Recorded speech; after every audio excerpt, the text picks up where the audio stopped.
जिस मन पर शब्दों का आक्रमण हो, मन तो निरंतर ही खोज में खोया रहता है। कभी शास्त्रों में, कभी पर्वतों पर, कभी समुद्र के किनारे, तो कभी तीर्थ स्थलों पर, कभी मंदिरों में, कभी वन में।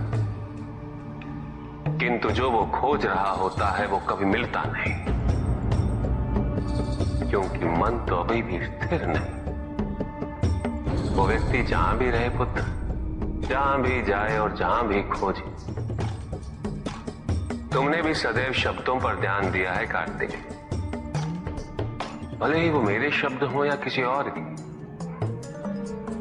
तुम्हारी प्रतिक्रिया तो उन शब्दों पर ही आती, और जो मन केवल शब्दों को सुनता है वो उसके निहित अर्थ से स्वयं वंचित रह जाता। शब्दों की सत्यता को समझने के लिए, उनकी अनुभूति के लिए मन में शांति के साथ साथ रिक्तता भी अनिवार्य है, शून्यता भी अनिवार्य है। मन में इतना स्थान होना चाहिए पुत्र कि वो शब्दों के परे पहुंचने की यात्रा कर सके। किंतु मन कभी शून्य नहीं रहता, रिक्त नहीं रहता। वो सोचता है कि शब्दों का आधिक्य ही ज्ञान अर्जन है, शब्दों से ही ज्ञान है, इसलिए शब्दों का संचय करता रहता है। मन ये नहीं जानता कि परम ज्ञान तो शब्द अतीत है, एक अनुभूति जिसे शब्दों से बांधना असंभव है। शब्दों का अपना मूल्य क्या है कार्तिक? कुछ भी नहीं। जब भी कोई ईश्वर का नाम लेता है तो क्या ईश्वर मात्र एक शब्द में ही सीमित हो जाते? नहीं, यहां शब्द सत्य नहीं, सत्य है वो अनुभूति जो इन शब्दों में विद्यमान है। यदि शब्द ही सत्य होते तो मात्र भोजन कह देने से व्यक्ति की क्षुधा शांत हो जाती। इसीलिए महत्ता शब्दों की नहीं पुत्र, उस अनुभूति की है जो उन शब्दों से संबद्ध है। यदि शब्द नहीं भी होते तो वे ईश्वर अवश्य होते। यदि शब्द नहीं भी होते तो सुख और दुख की अनुभूति अवश्य होती, जल की शीतलता की अनुभूति होती, सूर्य की ऊष्मा और चंद्र की शीतलता की अनुभूति होती, प्रेम की अनुभूति होती। किंतु यदि अनुभूतियां ना हो तो शब्द निरर्थक है। शब्दों से तृप्त हो जाना ज्ञान का अंत है, अज्ञानता का प्रारंभ है। ज्ञानी वही है जिसके पास अनुभूतियां, अनुभव हो, और उसके लिए मन को शांत व रिक्त तो करना ही पड़ेगा पुत्र।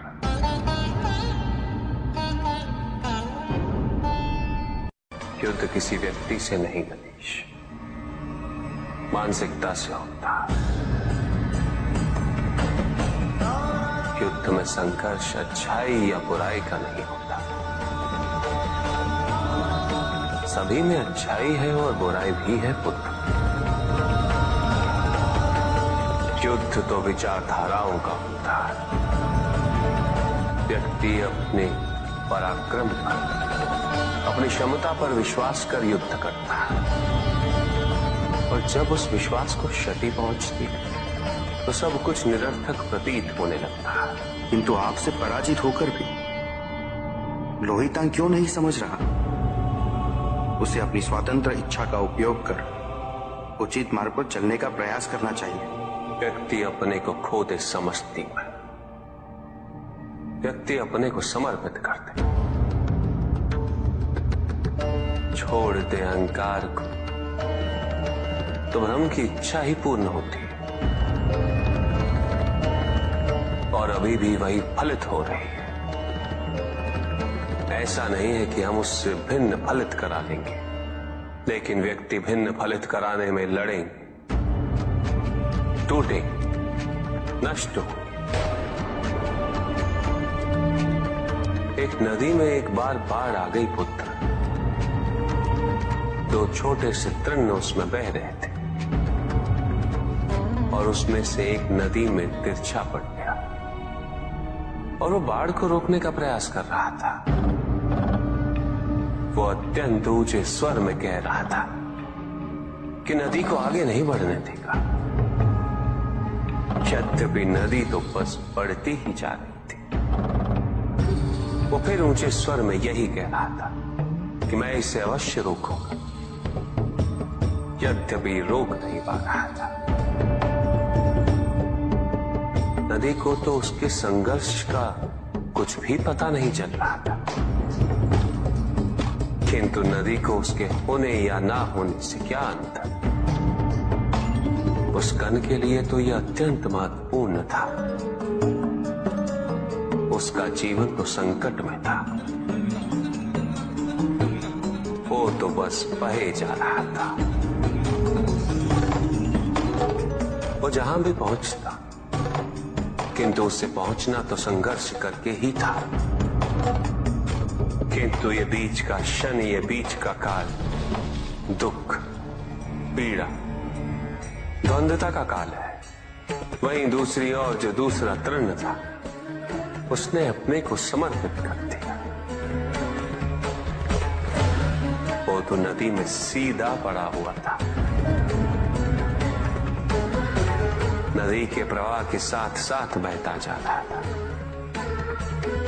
और उसे ऐसा प्रतीत हो रहा था जैसे कि वो नदी को दिशा दे रहा है, उसे प्रवाहित होने में सहायता कर रहा हो। वो तो ये निश्चय कर बैठा था कि नदी को समुद्र तक पहुंचाकर ही रहेगा, किंतु नदी को उसकी उपस्थिति का भी आभास नहीं था। नदी पर उन दोनों के होने या ना होने का कोई प्रभाव नहीं था। नदी तो बस बहे जा रही थी। ब्रह्म की इच्छा को जाना नहीं जा सकता,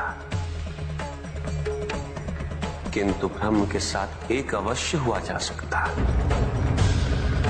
और तब व्यक्ति की अपनी इच्छा तो खो ही जाती है। केवल उसकी इच्छा ही शेष रह जाती है। द्वैतांग को अपनी आगे की यात्रा पूरी करने हेतु अत्यंत महत्वपूर्ण निर्णय अवश्य लेने होंगे। केवल उसके अहंकार को, अपितु उसके आत्मसम्मान को भी क्षति पहुंची। जहां से इस युद्ध का अंत हुआ है, वहीं से लोहितांग के अंतर युद्ध का आरंभ हुआ है।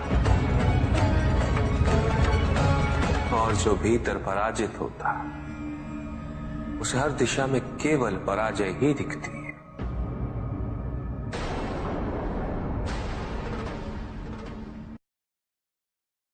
एक प्रश्न पूछ सकता हूं? अवश्य ऋषि कश्यप। जहां प्रश्न नहीं वहां जिज्ञासा नहीं, और जहां जिज्ञासा नहीं होती वहां ज्ञान की वृद्धि नहीं हो सकती। निसंकोच होकर पूछिए। प्रभु, आप तो कालोपरी हैं, सर्वज्ञ हैं, त्रिकालदर्शी हैं।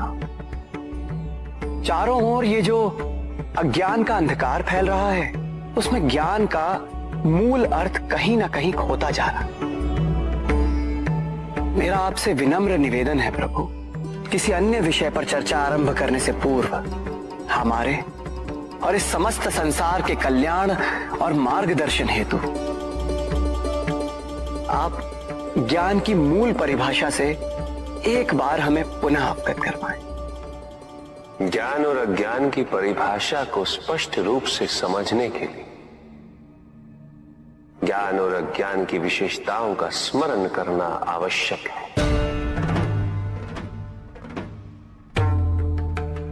जिसके कारण स्वार्थ, विनाश, क्रूरता, अशांति और भय में वृद्धि हो,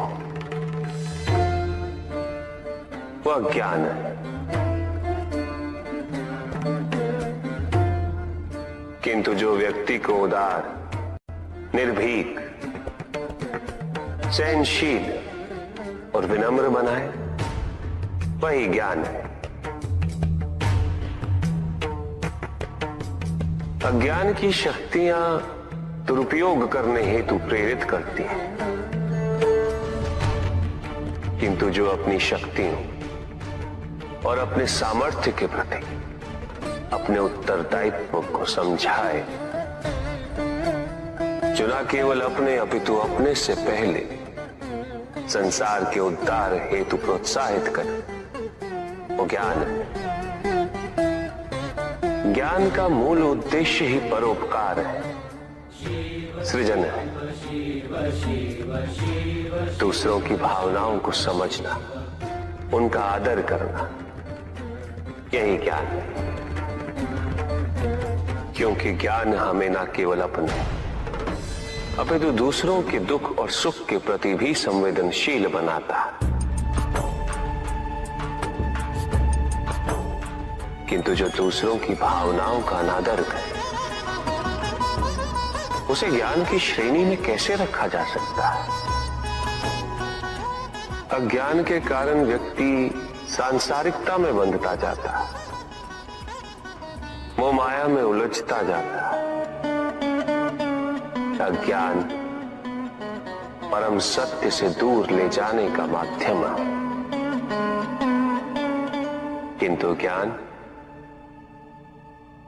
व्यक्ति को परम सत्य की ओर ले जाता है।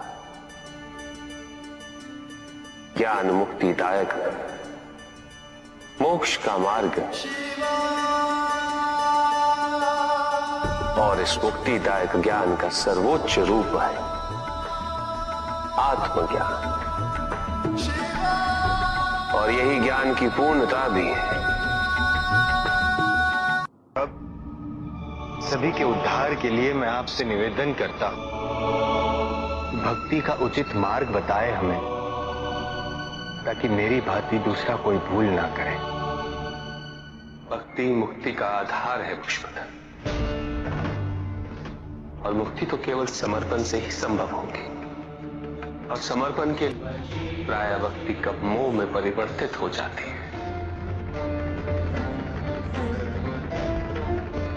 और ऐसे में पथ भ्रमित होना अनिवार्य है।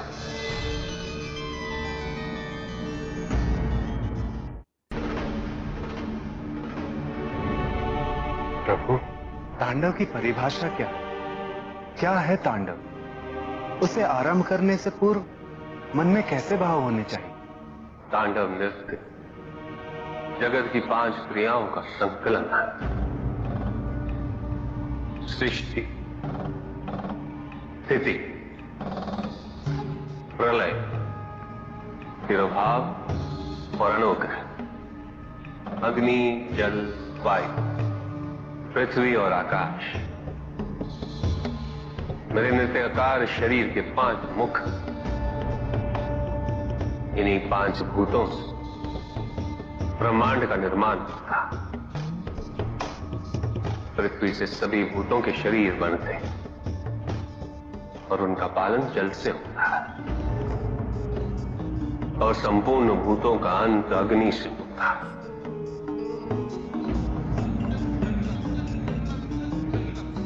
वायु तथा आकाश में तिरोभाव और अनुग्रह की शक्ति। इस प्रकार मेरे ये 5 महाभूत मुख मेरे नृत्य की 5 महाक्रियाओं का प्रतीक है। धन आवश्यक है ऋषियंत्र, क्योंकि धन मूल आवश्यकताओं को पूरा करने में सहायक होता है। किंतु जब कोई व्यक्ति इच्छाओं को आवश्यकता समझने लगे,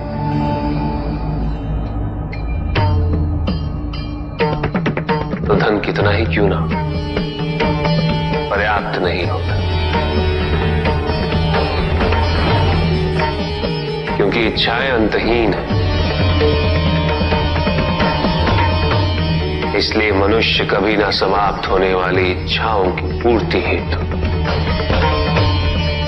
धन संचय को ही अपने जीवन का लक्ष्य समझ लेता है,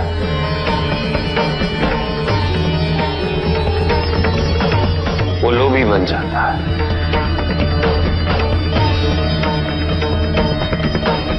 वो भूल जाता है कि उसके जीवन का मुख्य लक्ष्य ईश्वर के समीप आना है।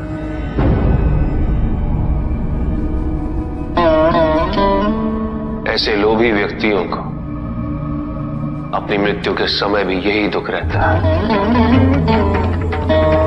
कि उन्होंने क्या कुछ नहीं पाया, क्या शेष रह गया। ऐसे समय में वो एक क्षण के लिए भी ईश्वर का स्मरण नहीं करते, अपने जीवन की निरर्थकता और व्यर्थता का बोध नहीं होता। बिल्कुल चाहिए, धन चाहे कितना भी हो ऋषियत्र, मूल आवश्यकताएं तो केवल उतनी ही। तन ढकने के लिए वस्त्र, पेट भरने के लिए आहार और शरण के लिए भवन। इन आवश्यकताओं के पूर्ण होने के पश्चात जो भी है वो इच्छा है। धनी व्यक्ति के पास जो भी अतिरिक्त धन होता है वो उसे दान करना चाहिए, उनके उद्धार के लिए जो अपनी मूल आवश्यकताओं को पूरा नहीं कर सकते।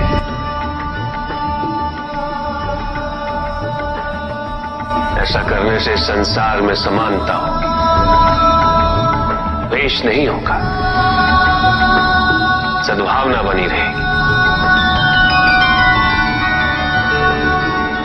किंतु कुछ व्यक्ति इस तथ्य को समझ ही नहीं पाते। उन्हें अपने एकत्रित किए हुए धन से इतना मोह हो जाता है कि वो उसका एक अंश भी किसी और को नहीं देना चाहते।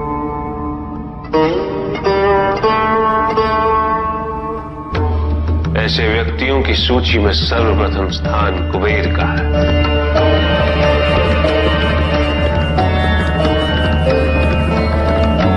इस संसार में सबसे अधिक धन उन्हीं के। शक्तिशाली बनना अत्यंत कठिन है, किंतु उससे भी कठिन होता है शक्तिशाली बने रहना। और इसके लिए आवश्यक है कि हम शक्तियों से प्राप्त हुए उत्तरदायित्व का सम्मान करें।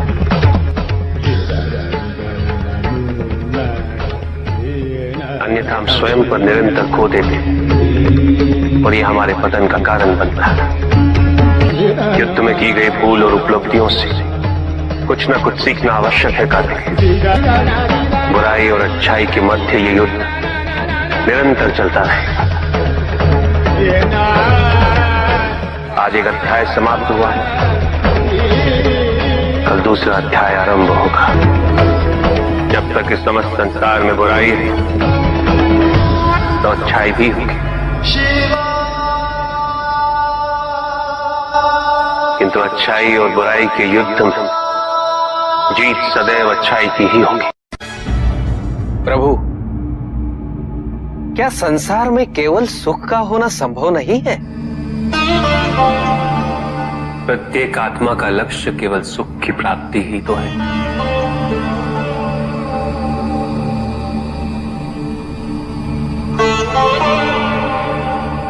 परमानंद की प्राप्ति, किंतु हम सुख नहीं, सुख को प्रदान करने वाली वस्तुओं को एकत्रित करना ही जीवन का उद्देश्य मान लेते हैं। ये समस्त संसार माया है, सब कुछ नश्वर है।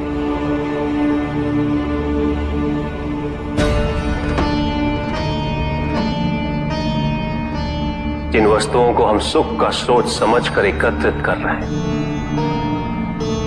वो सदैव नहीं रहेंगे।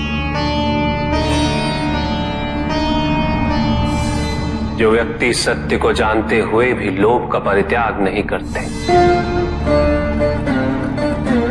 वो सदैव इन्हें खोने के भय में जीते।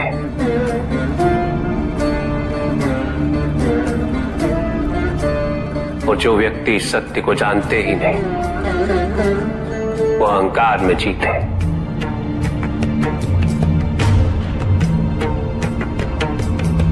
और जहां अहंकार और भय उपस्थित हो,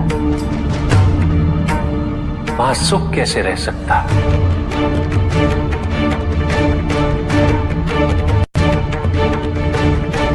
किसी को यह दुख है कि उसके पास कुछ भी नहीं, और जिसके पास सब कुछ, उसे यह दुख है कि पाने को कुछ शेष नहीं। सुख को हम स्वयं अपने दृष्टिकोण से परिभाषित कर देते हैं, जबकि वास्तविकता इससे भिन्न है।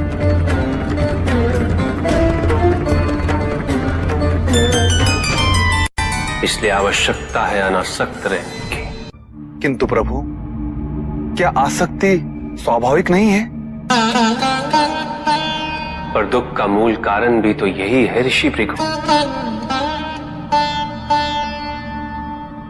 आसक्ति हमारे मन की शांति को छीन लेती, उसे भंग कर देती।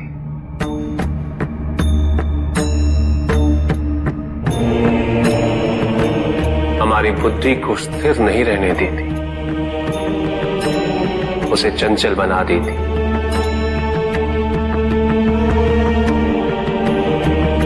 आसक्ति से प्रमाद की उत्पत्ति होती, प्रमाद मद होता है, और मद अहंकार का स्रोत है। और अहंकार पूर्णतः शुभता में परिवर्तित हो जाता है,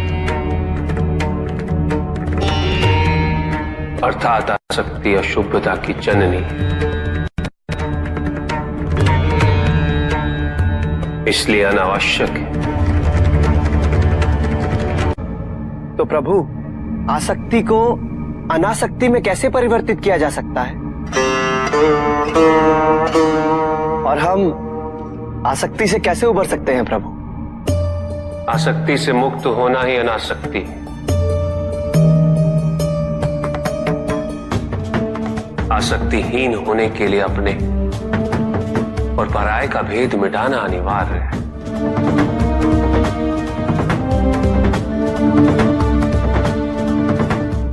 और यह तभी संभव होगा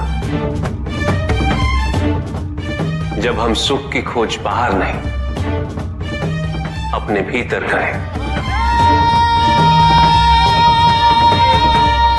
जब हम यथार्थ को पहचानें, उसे स्वीकार करें।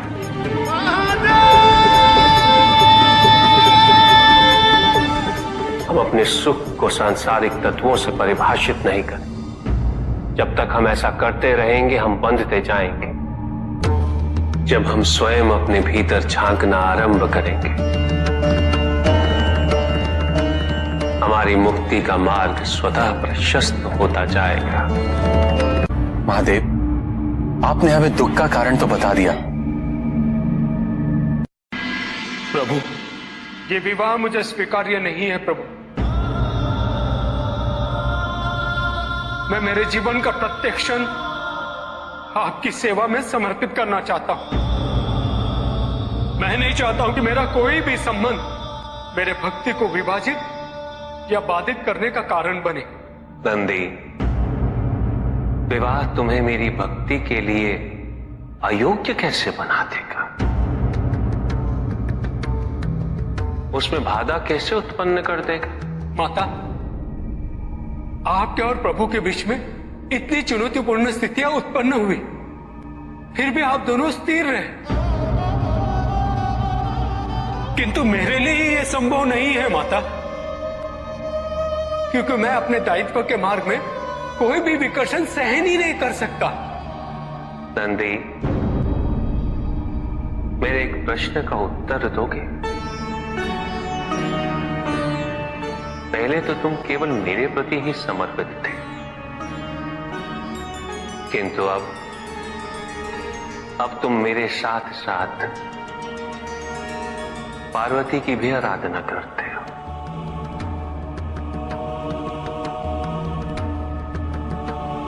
क्यों?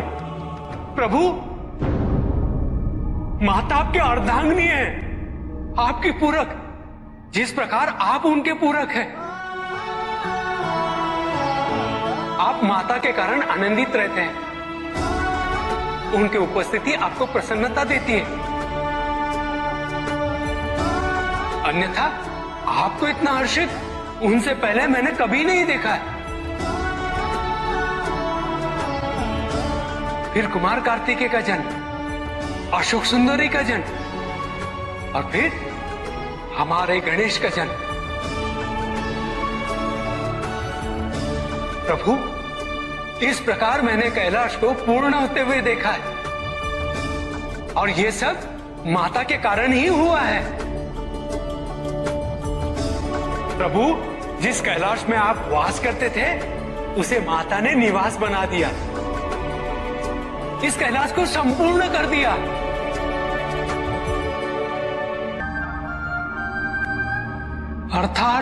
अर्थात व्यक्ति की पूर्णता हेतु विवाह आवश्यक है नंदी।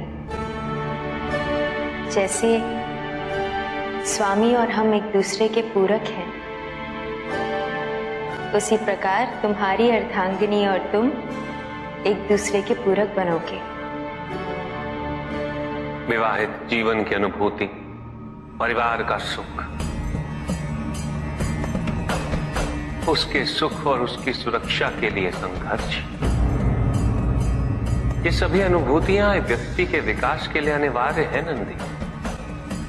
किंतु प्रभु, मेरी स्वतंत्रता। स्वतंत्र तो वो नहीं है नंदी जो विवाह के विचार से भयभीत होते हैं या संकोच करते हैं, क्योंकि स्वतंत्रता तो वो है जो किसी भी विचार से प्रभावित ना हो, किसी भी सुख, किसी भी दुख से प्रभावित ना हो। और जो व्यक्ति इतना तटस्थ हो, जागरूक हो, उसकी स्वतंत्रता को तो विवाह से भी प्रभावित नहीं होना चाहिए। और फिर क्या गणेश, कार्तिकेय और अशोक सुंदर, ये सभी विवाह उपरांत परिवर्तित हो गए? क्या उनका विवाहित होना उनकी भक्ति और उनके समर्पण में बाधा बन गया नंदी? उनकी स्वतंत्रता में बाधा बन गया? क्या अपने माता पिता के प्रति उनका प्रेम और उनका सेवा भाव घट गया नंदी? फिर मेरे एक और पुत्र को ये चिंता क्यों?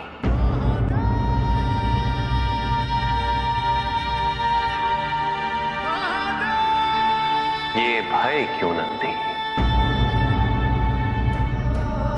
अग्नि जलाती है, जल बुझाता है, दोनों के कार्य क्षेत्र पूर्व परिभाषित और भिन्न है। दोनों एक दूसरे को प्रतिस्थापित नहीं कर सकते। इसी प्रकार इस समस्त संसार में सभी की भूमिका पूर्व परिभाषित। संसार की यही विविधता इसकी विशेषता भी है।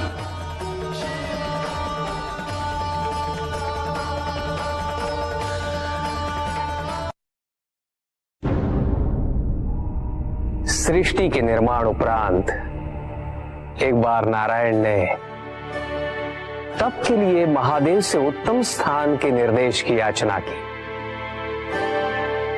महादेव ने अपनी प्रेरणा से समस्त तेज संपन्न अत्यंत शोभायमान पंचकोशी नगरी का निर्माण किया।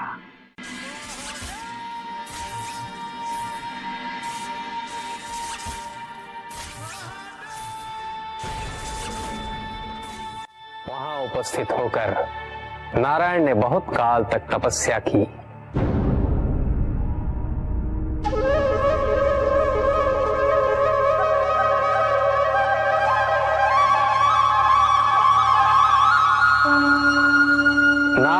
तपस्या के अनंतर ही उस क्षेत्र में महादेव की कृपा से अनेक नदी नद सरिताएं उत्पन्न हुई।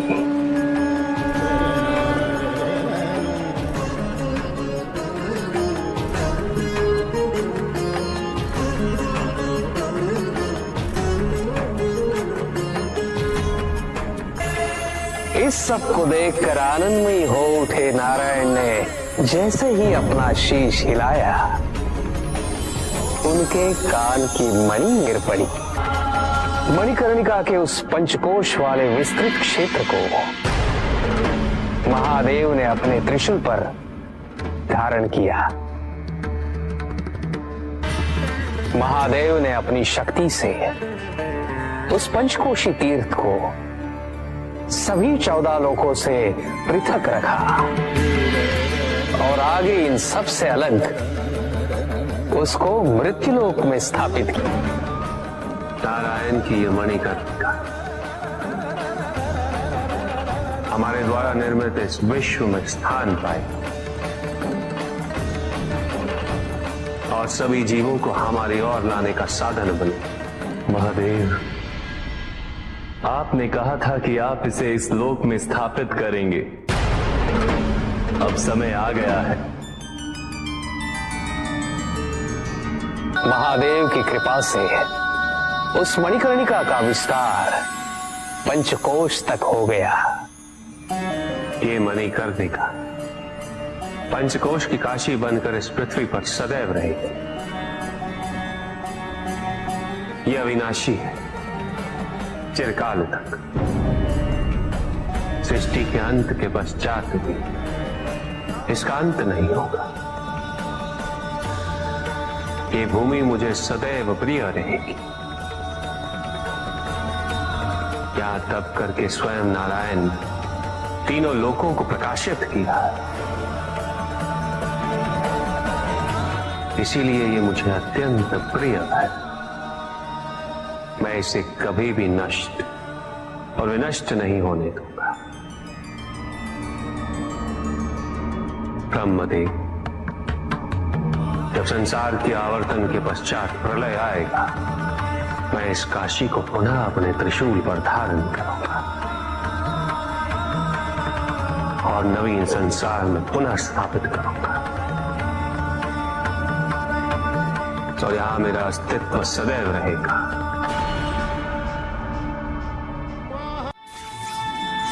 महादेव ने उस क्षेत्र से अपने आत्मिक योग को ध्यान में रखते हुए अपने ज्योतिर्लिंग को वहां स्थापित किया, जो इस क्षेत्र से कदापि पृथक नहीं हो सकता। विश्व की स्थापना तो हुई, किंतु इस ज्योतिर्लिंग को आपने उस स्थान पर स्थापित किया है जिसकी ऊर्जाएं विश्व से परे। इस ज्योतिर्लिंग को विश्वेश्वर ज्योतिर्लिंग के नाम से जाना जाएगा।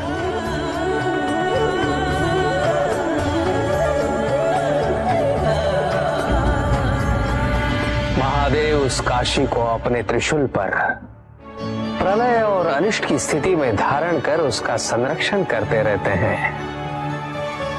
इसीलिए ये क्षेत्र सभी लोगों से न्यारा है। नारायण की मणि गिरते ही उस स्थान का नाम मणिकर्णिका तीर्थ पड़ गया।